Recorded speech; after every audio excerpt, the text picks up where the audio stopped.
Hi all. Integrated സ്കൂളിൻ്റെ class റൂമിലാണ് ഞാൻ അഫ്സൽ സാർ ഇരിക്കുന്നത്. നമ്മളെ കൂടെ തന്നെ ഇൻ്റഗ്രേറ്റഡ് സ്കൂളിൽ പഠിച്ചിറങ്ങി ബോർഡ് എക്സാമിലും നീറ്റിലും ടോപ്പേഴ്സ് ആയിട്ടുള്ള കുറേ സ്റ്റുഡൻസ് ഉണ്ട്. സോ അവരായിട്ടുള്ള ഒരു ഷോർട്ട് ഇൻട്രാക്ഷനാണ്.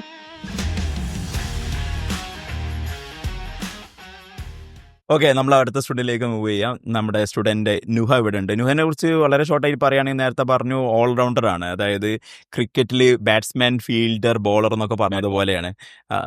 ബാറ്ററുണ്ട്. ഓക്കെ, സ്റ്റിൽ നമ്മുടെ ബോർഡ് എക്സാമിന് സ്കോർ നന്നായി ചെയ്യാൻ പറ്റിയിട്ടുണ്ട്. ജെയിയുടെ സ്കോർ നീറ്റ് നന്നായി സ്കോർ ചെയ്യുന്നുണ്ട്. ഒക്കെ നുഹ തന്നെ പറയും. എങ്ങനെയുണ്ട് സ്കോറൊക്കെ? ഓരോന്നും എങ്ങനെ ഉണ്ടായിരുന്നു? ബോർഡ് എക്സാമിൽ 98%. ഓക്കെ, 2% എവിടെ പോയി? എല്ലാത്തിലും പോയി. ഏതെന്നാ കൂടുതൽ മിസ്സായത്? ഇംഗ്ലീഷ്, ഫിസിക്സ്, കെമിസ്ട്രി, ബയോളജി എത്ര ഉണ്ടായിരുന്നു? ഫിസിക്സിലും കെമിസ്ട്രിയിലും ഓരോ മാർക്ക് പോയി. ബയോളജിയിൽ 5 മാർക്ക് പോയി. ബയോളജിയിൽ 5 മാർക്ക് പോയി. എങ്ങനെ മിസ്സായി ബയോളജിയിൽ 5 മാർക്ക്? നീറ്റിന് ഇങ്ങനെ പഠിച്ചപ്പോൾ എനിക്ക് അങ്ങനെ എഴുതാന് കിട്ടുന്നില്ലേ. എഴുതാൻ കിട്ടുന്നില്ലായിരുന്നു. എങ്ങനെയുണ്ട് നീറ്റിന്റെ സ്കോർ? എത്ര ഉണ്ട്?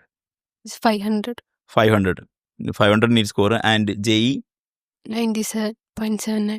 ഓക്കെ. അപ്പോൾ എന്താണ് ഇനി പ്ലാൻ നിൽക്കുന്നത്? മേ ബി കട്ട് ഓഫ് 500 ആയി എന്ന് വിചാരിക്കാം. നമുക്ക് അറിഞ്ഞൂടാ. മേ ബി ഇപ്പം 510 ആണ്, 520 ആണ്, 500 ആണോ ഒക്കെ പറയുന്നുണ്ട്. അപ്പോൾ നിങ്ങൾക്ക് 500 എബോവ് മാർക്ക് കിട്ടി, ഒരു MBBS സീറ്റും കയ്യിലുണ്ട്, ഒരു ഓൾ ഇന്ത്യ ലെവലിൽ എവിടെയും പോയിക്കോട്ടെ, ഒരു ഗവൺമെൻറ് MBBS ഉണ്ട്. ആൻഡ് ഓൾസോ കാലിക്കറ്റ് NITയിലെ എന്താ പറയുക BTech എടുക്കാനും നിങ്ങൾക്ക് പോകാം. ഏത് ചൂസ് ചെയ്യും? ഇപ്പം കൺഫ്യൂഷൻ കൺഫ്യൂഷൻ ആവും. ബോത്ത് ഓഫ് ദീസ് ഓപ്ഷൻ കൊടുക്കേണ്ടി വരും എന്നുള്ള സ്റ്റിൽ ഞാൻ പറയുന്നത്. നമ്മളോ ഇൻ്റർവ്യൂവിൻ്റെ രസത്തിന് വേണ്ടി പറഞ്ഞത്. നിങ്ങൾ എന്ത് പറഞ്ഞോ, എന്ത് ചൂസ് ചെയ്താലും ആരും ഒന്നും ചോദിക്കൊന്നുമില്ല. നിങ്ങൾ ഇൻ്റർവ്യൂവിൽ അങ്ങനെയാണല്ലോ പറഞ്ഞതെന്ന് ചോദിക്കൂല. ഇപ്പം എന്ത് തോന്നുന്നു? എന്തെടുക്കും? എഞ്ചിനീയറിംഗോ അല്ലെങ്കിൽ മെഡിക്കലോ എടുക്കും? കെമിസ്ട്രി ഡിപ്പെൻഡൻ്റ് ആയിട്ട്. ഇപ്പം മെഡിക്കൽ ഫീൽഡിൽ പോകാൻ താല്പര്യമില്ല?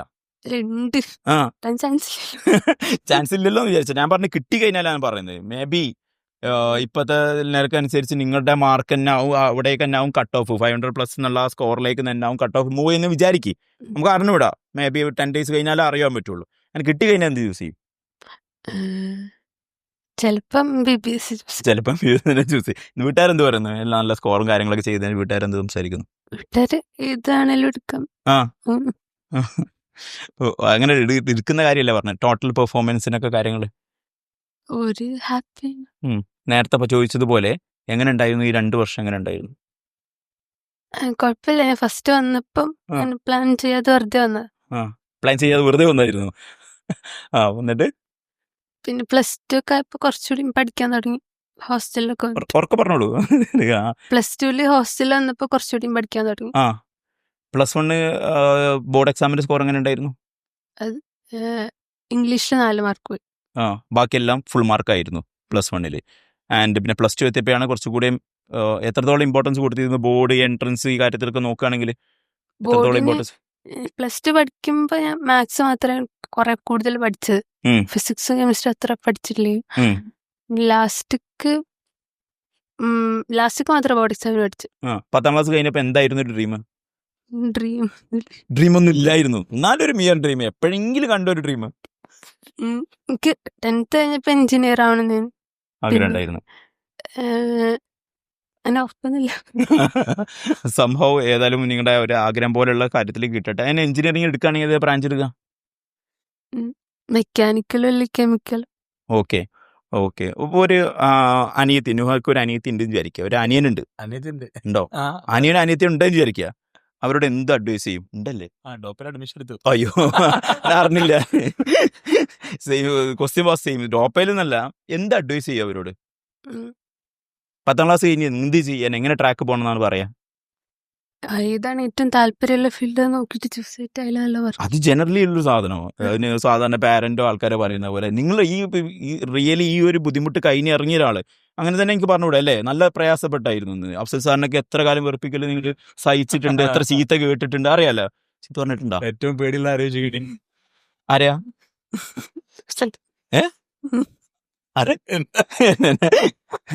ചീത്ത പറഞ്ഞിട്ടുണ്ടോ? അടി കിട്ടിയിട്ടുണ്ടോ? ആ ഭാഗം വേണമെങ്കിൽ ഇന്റർവ്യൂ ഒന്ന് കട്ട് ചെയ്യാം. എന്താണ് അങ്ങനെയൊക്കെ ഒരു ആൾ കഷ്ടപ്പെട്ട് എന്താണ് അഡ്വൈസ് ചെയ്യുക? അനിയനും അനിയത്തിയെ കാണി നല്ല സ്നേഹമുള്ള ഒരു അനിയനും അനിയത്തിയാന്ന് വിചാരിക്കും, എന്ത് പറയും?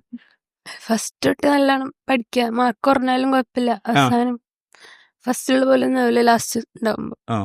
അപ്പോൾ ആ വർക്ക് ചെയ്ത് എന്തായാലും ആ വർക്ക് ചെയ്തതിൻ്റെ എഫക്റ്റ് ലാസ്റ്റിലേക്ക് ഉണ്ടാവും എന്നുള്ളത് അല്ലേ. അപ്പോൾ ഇനി 10ാം ക്ലാസ് കഴിഞ്ഞ് ഡ്രീം ചെയ്യുന്ന ഇപ്പോൾ നമ്മുടെ ജൂനിയേഴ്സ് ആയിട്ടുള്ള ഇപ്പോൾ +1 ജോയിൻ ചെയ്ത സ്റ്റുഡൻസ് ഉണ്ട്, എമറാൾഡ് ബാച്ച്, പിന്നെ റൂബി ബാച്ചിലെ കുട്ടികളുണ്ട്. അവരോടൊക്കെ ഇപ്പം നേരത്തെ അലീഫിനോട് ചോദിച്ച പോലെ നുഹത്താത്ത ഞാൻ എന്താ ചെയ്യാൻ വേണ്ടി നല്ലത്, ഞാൻ ഇങ്ങനെ ചെയ്യട്ടെ, എനിക്ക് രണ്ടും ആഗ്രഹമുണ്ട്, അങ്ങനെയൊക്കെ ചോദിച്ച ഒരു കുട്ടീനോട് എന്തോ മറുപടി പറയാം? എഞ്ചിനീയറിംഗ് മെഡിക്കലും ഇങ്ങനെ രണ്ടും താല്പര്യപ്പെട്ട ഒരു കുട്ടി പോകുന്നുണ്ടായിരിക്കും, എന്താണ് പറയാ? ഫിസിക്സും കെമിസ്ട്രിയും നല്ല പഠിക്കാം, അപ്പൊ ജയില് നല്ല മാർക്ക് മാത്സും നന്നായി പഠിക്കാം. എന്തെല്ലാം ചലഞ്ചസ് ഇവിടെ ഇനി പോയ ഏതെങ്കിലും ഒരു ചലഞ്ചസ് എക്സാമ്പിൾ പറയാം? അതായത് ഇപ്പം +1 കഴിഞ്ഞേരെ ഹോസ്റ്റലിൽ ഇങ്ങോട്ട് ഷിഫ്റ്റ് ചെയ്തു എന്ന് പറഞ്ഞു, കുറച്ചുകൂടി കോൺസെൻട്രേറ്റ് ചെയ്ത് പഠിക്കാൻ വേണ്ടിയിട്ട് തന്നെയാണ്. അപ്പം അങ്ങനെ വീട്ടിൽ നിന്ന് ഒരു ഹോം സിക്കൊക്കെ ചലഞ്ച് ആയിട്ട് വന്നിട്ടുണ്ടായിരുന്നോ? എന്നിട്ട് എത്ര കരഞ്ഞിട്ടുണ്ട് ഈ കഴിഞ്ഞ ഒരു വർഷം? വീട്ടിൽ വിളിക്കുമ്പോ ഹോം സിക്നെസ് ഉണ്ടായോണ്ട് കരഞ്ഞിരുന്നു. പിന്നെ പഠിക്കാൻ പറ്റാനിട്ടോ പഠിച്ചിട്ടോ കരയുണ്ടായിരുന്നോ? അതുകൊണ്ട് കരഞ്ഞില്ല, ടെൻഷൻ ഉണ്ടായിട്ടുണ്ടായിരുന്നു. ഇങ്ങനെ പോകാൻ പോകുന്ന ഒരാളോട് ഇപ്പോഴത്തെ നമ്മുടെ എമറാൾഡ് ബാച്ചിലുള്ള കുട്ടികളുണ്ടാവില്ലേ, E1 E2 ബാച്ചിലെ കുട്ടികൾ, അപ്പോൾ അവരോട് എന്താണ് ഒരു ഷോർട്ട്ലി പറഞ്ഞു കൊടുക്കാൻ, ഈ ഒരു ജേണി എങ്ങനെ ആയിരിക്കും എന്നാ പറഞ്ഞു കൊടുക്കുക നിങ്ങൾ? എക്സ്പെക്ട് ചെയ്ത പോലെ ഒന്നാവില്ല, മാർക്ക് കുറയും, ചിലപ്പം കൂടും, സ്റ്റിൽ പൊരുതി മുന്നോട്ട് പോകണം എന്നുള്ളതാണ് പറയാനല്ലേ. ഓക്കെ, അതില്ല. അപ്പോൾ നിങ്ങളെ ബോർഡ് എക്സാമിൽ എത്ര മാർക്കാണ് വാങ്ങിച്ചത്? 96%. പ്ലസ് 10ാം ക്ലാസ് കഴിഞ്ഞ് +1 എനിക്ക് ഓർമ്മയുണ്ട്, ഫസ്റ്റ് പഠനം ഒന്ന് താഴേക്ക് പോയിട്ടുണ്ടായിരുന്നു, പിന്നെ രണ്ടാമത് പിക്ക് ചെയ്ത്. ആ ജേണി ഒന്ന് എക്സ്പ്ലെയിൻ ചെയ്യുക, എങ്ങനെയാണ് നല്ല സ്കോറിലേക്ക് എത്താൻ പറ്റിയത്? +1 മുതലുള്ള ജേണി. +1 എനിക്ക് വലിയ കുഴപ്പമുണ്ടായിരുന്നു, +2 പ്രശ്നം ഉണ്ടായിരുന്നു. എങ്ങനെ? +1 എനിക്ക് ഇംഗ്ലീഷിന് മാത്രം മാർക്ക് പോയത്, പിന്നെ മാത്സിനും 2 മാർക്ക് പോയി. +2 എത്തിയപ്പോ മാത്സിന് എനിക്ക് നല്ല മാർക്ക് കുറഞ്ഞത്, പിന്നെ ഇംഗ്ലീഷിനും സാധാ അതേപോലെ തന്നെ. പക്ഷെ +1 മാർക്ക് അല്ല, +2 മാർക്ക് +1 ഓക്കെ, ഡെഫിനറ്റ്ലി +1 എക്സാം കുറച്ചുകൂടി സിമ്പിൾ ആയിരുന്നു അല്ലേ, ഇപ്പൊ കുറച്ചുകൂടി ടഫർ എക്സാം ആയിരുന്നു, സ്റ്റിൽ നല്ല സ്കോർ വാങ്ങിക്കാൻ പറ്റിയെന്നുള്ളത് അല്ലേ.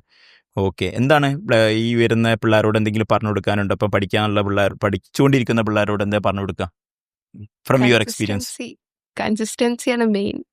എപ്പോഴും കൺസിസ്റ്റന്റ് ആയിട്ട് വർക്ക് ചെയ്തോണ്ടിരിക്കുക, നമ്മള് എപ്പോഴും എഫേർട്ട് ഇട്ടോണ്ടിരിക്കണം. ഒരു ടൈമിൽ നമ്മൾ എഫേർട്ട് ഇടും, പിന്നെ കുറച്ച് ഇപ്പൊ എക്സാംസ് വരുമ്പോ പെട്ടെന്ന് നമ്മളെ റിസൾട്ട് കൂടും, പിന്നെ കുറച്ച് കഴിയുമ്പോൾ നമ്മള് റിസൾട്ടിൽ താഴേക്ക് വരുമ്പോ നമുക്ക് തന്നെ പേടി അല്ലെങ്കിൽ ടെൻഷനായിട്ട് നമ്മള് എഫേർട്ട് ഇടുന്നത് കുറയും.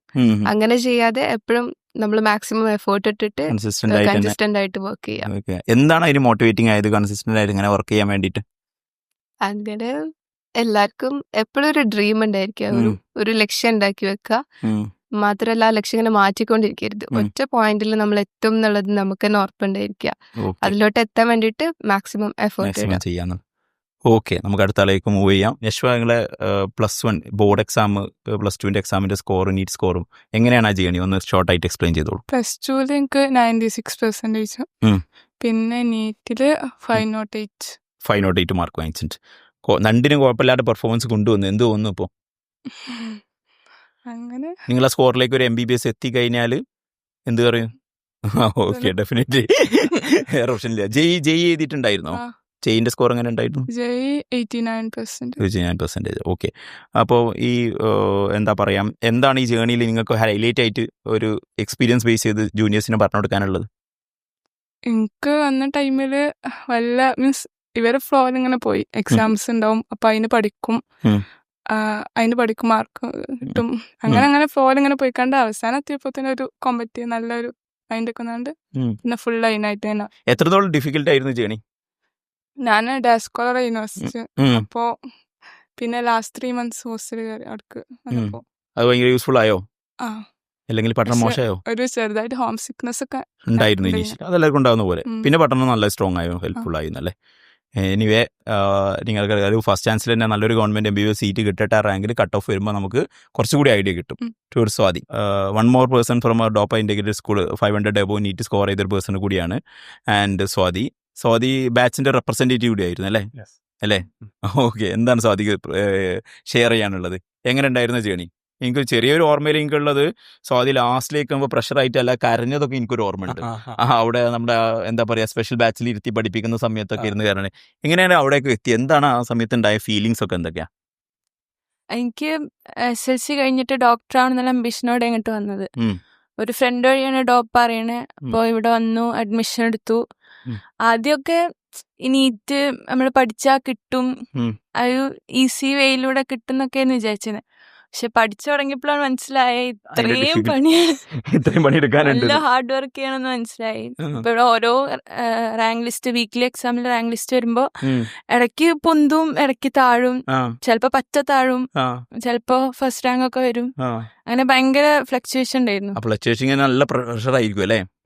അതിപ്പോ ചിലവര് റാങ്കിൽ മുമ്പിക്ക് വരുമ്പോ നമുക്കൊരു ടെൻഷനാണ്, കേറാൻ പറ്റുമോ, കിട്ടുമോ, അങ്ങനെ എപ്പോഴും അൺസർട്ടിനിറ്റി കൂടെ ആയിരിക്കും. 2 വർഷം നമ്മൾ ട്രാവൽ ചെയ്തുകൊണ്ടിരിക്കുക എന്നുള്ളത് അല്ലേ? ഞാൻ സ്വാതിക്ക് ഒരു ഹൈപ്പോത്തറ്റിക്കൽ ക്വസ്റ്റ്യൻ ചോദിക്കാം. സ്വാതിനെ ഇപ്പം ഷിഫ്റ്റ് ചെയ്ത് ടൈം ട്രാവൽ ചെയ്ത് 2 വർഷം ബാക്കോട്ട് എത്തിച്ചു. രണ്ടാമത് ഇപ്പം വീണ്ടും തുടങ്ങാൻ പോവാണ്. 10ാം ക്ലാസ് കഴിഞ്ഞിട്ട് +1. എന്തൊക്കെ മാറ്റങ്ങൾ നിങ്ങളെ പഠനത്തിൽ കൊണ്ടുവരും? ഞാൻ ഫസ്റ്റിലൊന്നും ബയോളജി ടെക്സ്റ്റ് വായിക്കാറില്ലായിരുന്നു. +1 നോട്ട് വായിച്ച് പഠിക്കുകയാണ് ചെയ്തിരുന്നത്. അപ്പം അത് ഭയങ്കര മിസ്റ്റേക്ക് ആയിട്ട് എനിക്ക് +2 എത്തിയപ്പോൾ തോന്നി. കാരണം +1 NCERT അധികം ടച്ചിലായിരുന്നു. അപ്പോൾ അത് +1 മുതലേ അപ്പൊ NCERT ബയോളജിയും ബാക്കിയുള്ളത് NCERT കൂടുതൽ സ്റ്റിക്ക് ഓൺ ചെയ്യും.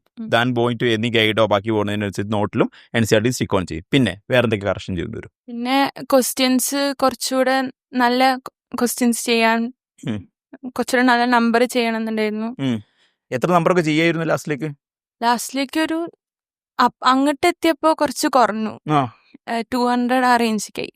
ഇവിടുന്ന് ചില ഒരു ഡിസംബറൊക്കെ ആയപ്പോ ഒരു 400 ആ റേഞ്ചിക്കൊക്കെ എത്തിയിരുന്നു. പിന്നെ അത് വീണ്ടും എന്താ താഴെ വരാൻ? കൂടുതൽ തിയറി വായിക്കുന്നതിലേക്ക് പോയിട്ടോ അല്ലെങ്കിൽ എക്സാമിന്റെ പിന്നെ അങ്ങോട്ട് ഷിഫ്റ്റ് ചെയ്തപ്പോ അവിടുത്തെ അഡ്ജസ്റ്റ് ചെയ്യാൻ കുറച്ച് ടൈം എടുത്തു, അതിന്റെ കുറഞ്ഞു. ഓക്കെ. പിന്നെ +2 ഒരു 2 ചേഞ്ചാണ് നിങ്ങൾ പറഞ്ഞത്. വേറെ എന്തൊക്കെയാ മാറ്റങ്ങൾ നിങ്ങൾ വരുത്തുമായിരുന്നു? രണ്ടാമത് ഒന്നുകൂടി എന്താ പറയുക, ഈ റേസ് ഒന്നുകൂടി എടുക്കാനൊരു ചാൻസ് കിട്ടിക്കഴിഞ്ഞാൽ എന്ത് ചെയ്യും എന്നുള്ളതാണ്. മേ ബി സം മിസ്റ്റേക്സ് വേണമെങ്കിൽ അവോയ്ഡ് ചെയ്യാൻ പറ്റുമായിരുന്നു, അല്ലെങ്കിൽ ചിലപ്പം ചിലത് ചെയ്ത് തന്നെ ഒന്നുകൂടി പെർഫെക്റ്റ് ആക്കാൻ പറ്റുമായിരുന്നു. അങ്ങനെയുള്ള എന്തെങ്കിലും കാര്യങ്ങൾ? അങ്ങനെ NCERTയിലെ പ്രോബ്ലം തുടക്കത്തിലെ ചെയ്തു വരുന്നെങ്കിൽ നന്നായിരുന്നു തോന്നിയിരുന്നു. അഫ്സൽ സാറ് പറഞ്ഞപ്പോഴാണ് പിന്നെ എമ്മയ്ക്ക് ചാടിയത്. സോ നമുക്ക് പിള്ളേരായിട്ടുള്ള ഷോർട്ട് ഇൻട്രാക്ഷൻ എക്സ്പെക്ട് ചെയ്തെന്ന് കുറേ ഡീറ്റെയിൽ ആയിട്ട് തന്നെ പലരും സംസാരിച്ചിട്ടുണ്ട്. അപ്പോൾ ബാക്കി വേറെയും സ്റ്റുഡൻസ് ഉണ്ട്. അപ്പോൾ അവരായിട്ടുള്ളൊരു ഇൻ്റർവ്യൂ ആയിട്ട് നമുക്ക് വേറൊരു വീഡിയോയിൽ ഡെഫിനറ്റ്ലി വരുന്നതാണ്. സോ +1 +2 പഠിച്ചുകൊണ്ടിരിക്കുന്ന കുട്ടികൾ ഇവിടെ അടുത്ത് നിന്നുള്ള ഒരുപാട് എക്സ്പീരിയൻസ് നിങ്ങൾ സ്വീകരിച്ചിട്ട് നിങ്ങൾ എന്താ പറയുക ഇംപ്ലിമെൻറ്റ് ചെയ്യേണ്ട കാര്യങ്ങളാണ്. കാരണം ഇവർ ആ പാത്ത് ഇവരുടെ പോകുന്ന സമയത്ത് +2 ഏറ്റവും ടഫായിട്ടുള്ള ഒരു ബോർഡ് എക്സാം അവർ ചെയ്തു. അതേപോലെ തന്നെ +2ൻ്റെ കൂടെ തന്നെ ഏറ്റവും ഡിഫിക്കൽട്ട് ആയിട്ടുള്ള നീറ്റ് എക്സാം അവർ എന്താ പറയുക അതും ഫേസ് ചെയ്തു. അപ്പോൾ അതിന് രണ്ടായിട്ടും നല്ല സ്കോർ ഉണ്ടാക്കാൻ പറ്റിയ കുട്ടികളാണ്. ഡെഫിനറ്റ്ലി അവരുടെ അടുത്ത് കണക്ട് ചെയ്യുക, ഒരു എക്സ്പീരിയൻസ് ഷെയർ ചെയ്യുക. ഇതേപോലെയുള്ള ഒരുപാട് പേര് കേരളത്തിൽ തന്നെ ഉണ്ടാവും. അപ്പോൾ അവരോടുള്ള ആ പാത്വേ കൂടെ പോയി കഴിഞ്ഞാൽ ഇപ്പം പഠിക്കുന്ന +1 +2 പഠിക്കുന്ന കുട്ടികൾക്ക് അത് ഭയങ്കര യൂസ്ഫുൾ ആവുമെന്ന് വിചാരിക്കുന്നു. ഈ വീണ്ടും മറ്റൊരു വീഡിയോയും മറ്റൊരു ഇൻ്റർവ്യൂ ആയിട്ട് ഇവരായിട്ടുള്ള ഓരോരുത്തരായിട്ട് ഡീറ്റെയിൽ ഡിസ്കഷനായിട്ട് നമ്മൾ വീണ്ടും കാണാം. ബൈ.